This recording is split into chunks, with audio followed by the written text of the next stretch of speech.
Good evening, folks. This is Rick Wade, the Texas Cruiser. I have some good information here. Some of you may have already heard about it, but the Star of the Seas, she has floated out of a dry dock, and she's looking really good. I'll show some pictures of the progress and I guess one of the most fabulous things you ever seen. Interesting is them bringing in the dome and dropping it in. It's all in one piece, the dome towards the front of the ship for the aqua dome area. And yes, everybody knows I'm a big fan of watching these videos of ship being built. And these behemoth ships, the Icon classes, the high bar of the cruise industry, what they put into these ships is phenomenal.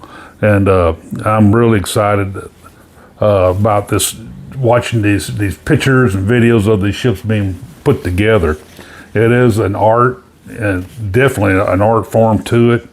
And they are, it's phenomenal. It's fun to watch these ships. I like to watch any ship being built, but this one here is at the epitome of the cruise industry right now. Star of the Seas, the second of the Icon class. She's got. They had to clear the dry dock so you can start to the third one, because they've already purchased the third one, and the third, which we don't have a name for yet.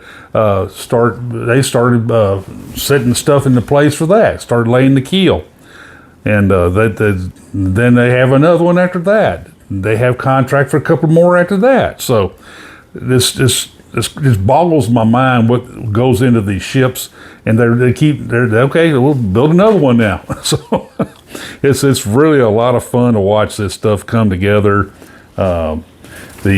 She is on track to be in service in 2025 next summer of 2025, and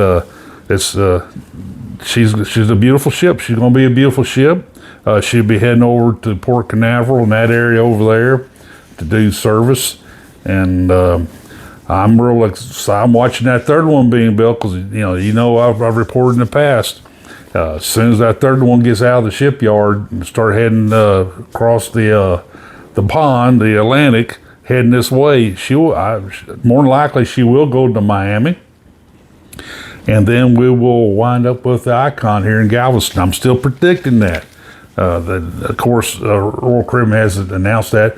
Watch my report November 11th, whenever Carnival releases half their calendar. I called it anyway.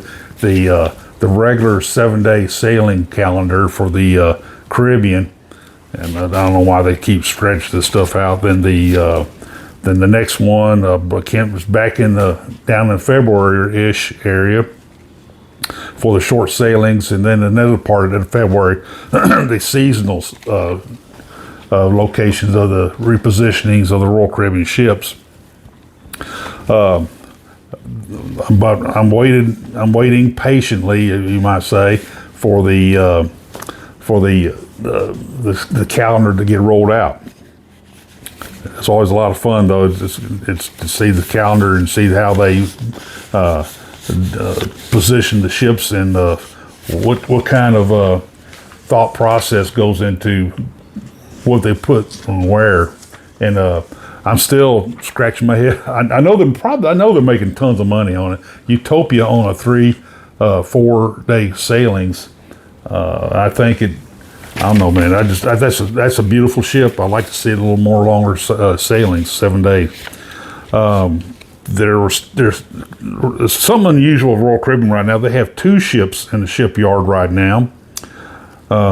The Oasis is in Navitosha. I know I'm going to mess that up. It's the shipyard over in Cadiz, Navasha, I believe it's called. Anyway, that's her normal scheduled trip to the shipyard for maintenance work, basic, I'm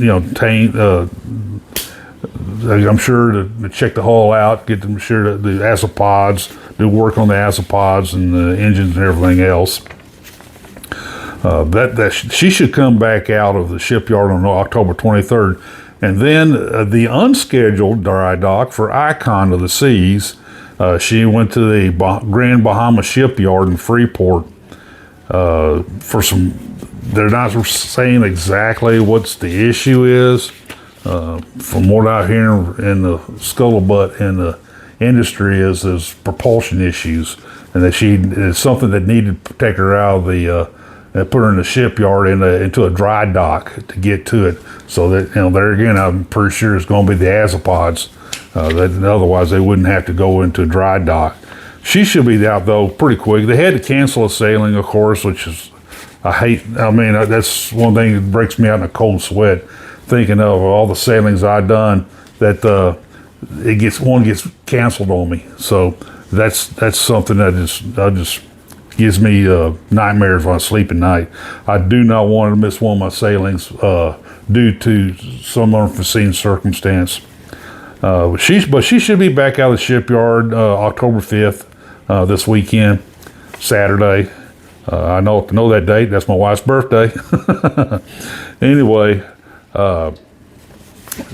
hopefully they get all that straightened out and it won't be a continuing problem like you see with the Vista class ships over there, and the Royal Carnival has been having with their azopods. They keep having those kind of issues with all their ships in that class. Those are two good ships to have those kind of issues, and the Icon's too new a ship to have these kind of issues. I'm sure they'll get it straightened out though. One more thing I want to talk about. I kind of understand this. The Royal Caribbean has banned add another item to the ban list. Baby monitors, of all things, baby monitors. Well, some influencers on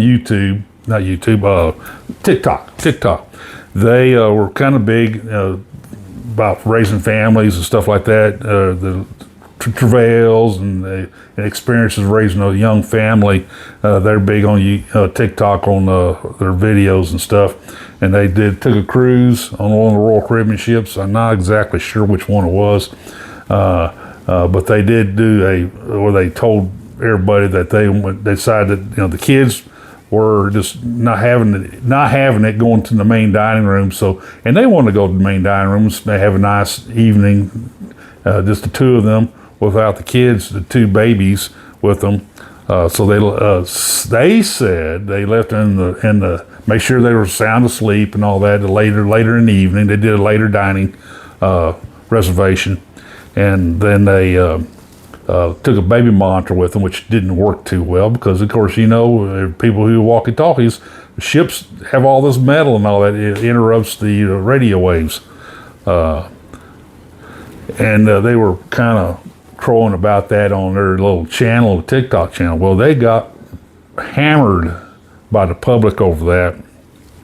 Royal Caribbean wanted to talk to them about it, about possibly banning them from the cruise line, because this is not something you want to do, leave two babies in the room. Well, now the second story is now that, well, they did have other family there, and other family there to watch them and all that. The story changes a little bit, which is true. Which one is true here?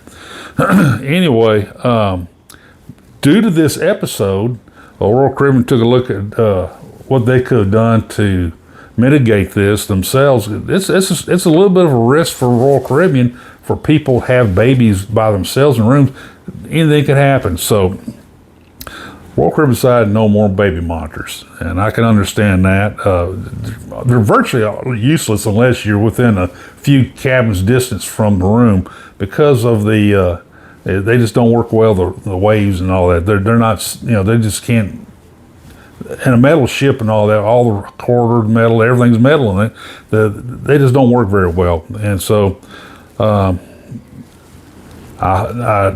hope they learned a lesson on that, and hopefully they do. They seem like good people. I'm sure they'll make sure they won't make that mistake again, and they'll raise their kids right, and make sure they stay safe. So that's the main thing, safety.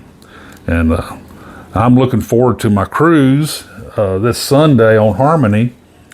Looks like we are going to have some tropical weather. I guess everybody who pays attention to the Weather Channel and your local weatherman, that there's another system trying to spin up into the Gulf out of the Caribbean, just like that Helene did.